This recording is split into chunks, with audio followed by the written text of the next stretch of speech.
you said Cousin Howdy is going to be the WCW. Oh, he's going to be world champ. Yeah. He's going. Uncle Howdy is going to be world champ. Uncle Howdy is going to be on the live with Kelly and yes, Regis and Kelly. Yes, All yes. Right. Okay, Uncle Howdy on the Uncle Howdy. Yes. So let's talk about Seth Rollins. He's back with his colorful, eclectic, eccentric wardrobe. He's back with the singing, with the sing-along. It's right back to what it was a few months ago before he left. The same thing, nothing new, the same Seth. So with that, first of all, two questions. One, does this have how much of the shelf, how much left is in this shelf life before it starts to expire and starts to get really stale? I imagine you would say it's already is, but from the fans' perspective, when do you think this expires? One, and then two, does the WWE throw the belt back on him because the bigger marquee is Seth Gunther over Priest Gunther? What do you think? Okay, bro, I can't believe that I am saying this, and this is how sad the state of affairs is in professional wrestling. Are the Marks ever going to get tired of singing that song, That's bro? a good question. Because as long as they want to sing that song, they're going to send them out there and hit that song, bro. You know why? You know why that question is so valid to ask? Because what was 23 years ago? And they're still saying what? Yes, exactly. So, I mean, they want to still put themselves over saying what? I mean, imagine 2036, 2037, people still chanting, whoa, if he's still around 20 and years. Number two, bro, Seth absolutely, positively does not need that title. Damian Priest needs that title a lot more than Seth needs that title. The problem is, Chris, bro, they can make something out of Damian Priest and Gunther if they choose to. Not in the current state that Damian Priest is in. And that's what you're looking at. And that's what I'm looking at. And looking at this now, this absolutely sucks. But you guys have put him in this role. Precisely. Right. Absolutely. Yep.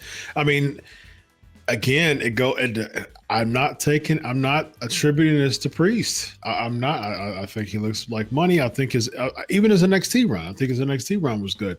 His ROH run was good. Like, he's proven himself. You know, when he came up with Bad Bunny, there was an energy there. He was protected. You know what I mean? And that it worked. It worked very well. But man, I mean, just so many different missed opportunities, you know, when he was still babyface, when he was U.S. champ. Check out BrainBuster, the daily quiz that tests your WWE knowledge with winning streaks, stats, and more. It's time to see if you're up for the challenge. Was feuding against The Miz, like that meant anything. And then, you know, he had his U.S. title for a lengthy run, but it was super flat. Goes against Finn Balor. Finn wins the title. He turns heel. He joins Judgment Day with Edge. Feels like a lackey. Then Edge leaves, and then even with Edge gone, it felt worse. You know, as far as Judgment Day, it felt less like star power. Rhea was the best thing that came out of that, and that he just hasn't felt like a main event star as far as how they've booked him. How can they like? Let me throw this at you.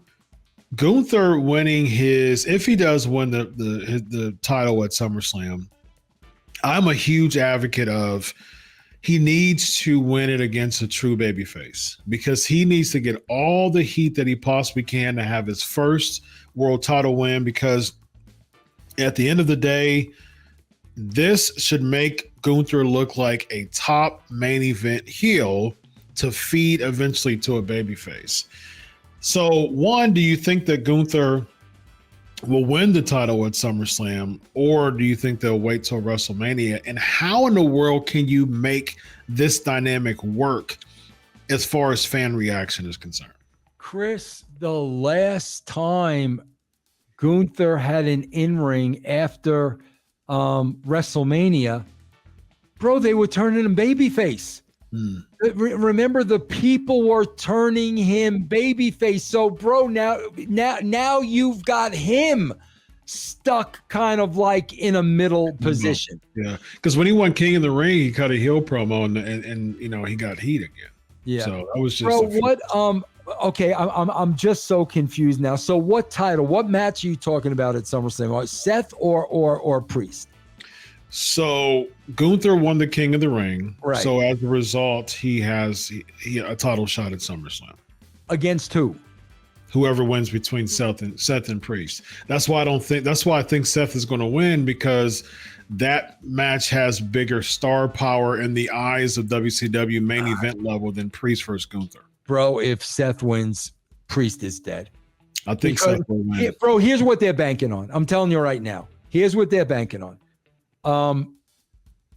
Priest loses, but he's going to be okay, bro, because he's going to be a huge baby face, because he's going to, you know, the Judgment Day is going to turn on him.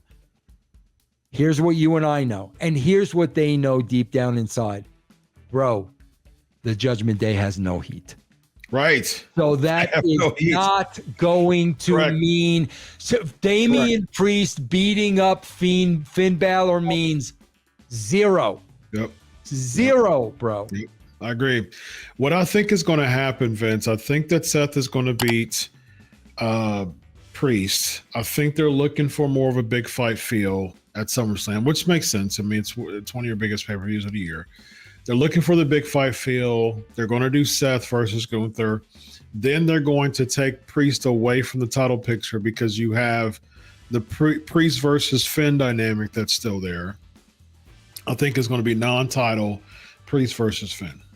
I think the Judgment Day is going to implode, and then you're going to have Priest versus Finn at that time at SummerSlam.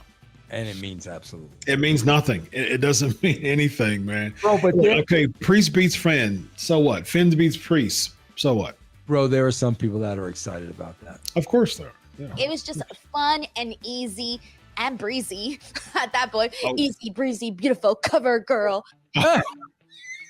Chris, easy, breezy, beautiful cover girl, bro. That's Finn versus Priest. Easy, breezy, easy, breezy, beautiful cover girl. Come on, Chris, get with it, man. Debbie Downer. Come on. I am out of the sauce, that's for sure, man. I need to get back in with it. Yeah, I think that. I think you're right. I think you're right. But bro, there is nobody in that company that believes Finn Balor and Damian Priest is money. No, nobody, bro. Don't. I think a lot of people, like, that's the thing, Vince. There's so many people that are trapped in the bubble that they think that the fans will eat it up.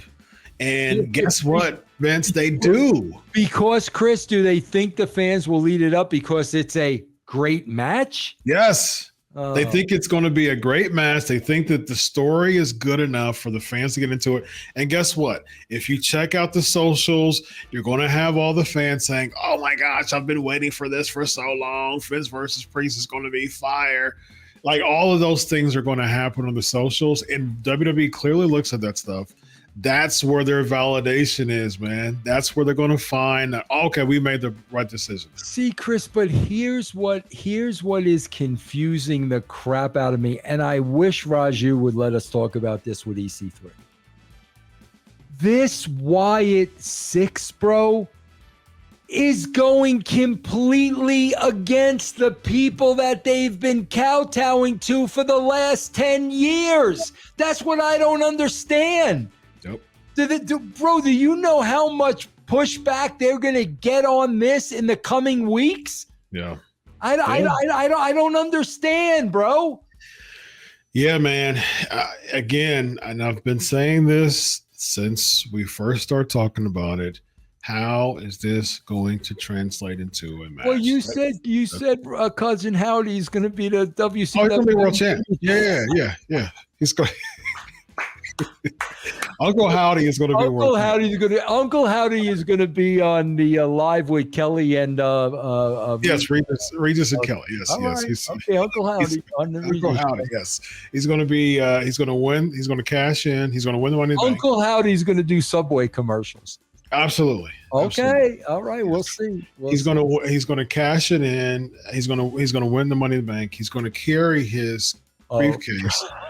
And during Halloween, he's going to be featured in films with this briefcase. Just wait a minute. During massacres, he's going to be carrying around the briefcase. Yes, he's going to be carrying around. He's going to have a lantern in one hand, briefcase in the other, and man, he's going to be double fisting, man.